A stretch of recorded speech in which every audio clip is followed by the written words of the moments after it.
नमस्कार. काही वर्षापूर्वी मी एक छोटंसं काम हातात घेतलं.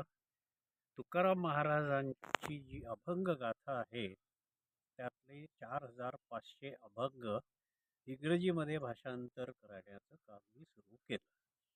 आतापर्यंत माझे 1,000 अभंग भाषांतर करून झाले आहेत. आणि माझ्या लक्षात आलं की तुकाराम महाराजांची शिकवण ही जशी मराठी माणसांना उपयुक्त आहे, तशीच पूर्ण जगाला पण त्याची आवश्यकता आहे. आणि म्हणून माझ्या हे जेव्हा लक्षात आलं की हे फक्त मराठीतच उपलब्ध आहे, म्हणून मी ते भाषांतर करायला सुरुवात केली. आणि माझी 2 पुस्तकं प्रकाशित झाली आहेत, त्याबद्दल तुम्हाला माहिती असेलच. तर हे सगळं पुस्तकामध्येच फक्त मर्यादित राहायला नकोत अभंग. ते आम्हाला आपल्या गायनामध्ये, आपल्या पठणामध्ये, आपल्या वाचनामध्ये पण आले पाहिजेत. म्हणून अशी पण योजना केली की त्यांना स्वरबद्ध करायचं.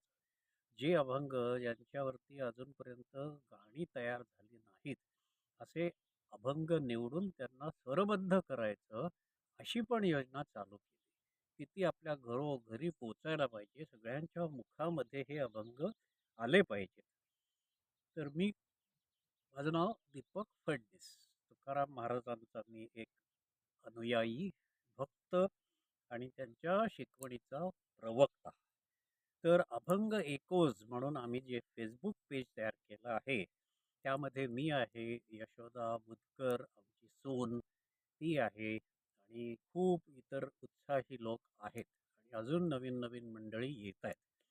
तर ही गाणी, अभंगातून निर्माण झालेली गाणी, त्यांचे विचार हे गात गात, विचार करत तुकाराम महाराजांचं तेज आपण पुढे देऊया आणि जगासमोर मांडूया, असं मी सगळ्यांना आवाहन करतो. आणि आमच्या अभंग एकोज या पेजला नक्की फॉलो करा. आमच्या पोस्टना लाईक करा आणि आमच्या पोस्ट सगळ्या तुमच्या मित्रांबरोबर, नातेवाईकांबरोबर शेअर करा. हीच विनंती. धन्यवाद.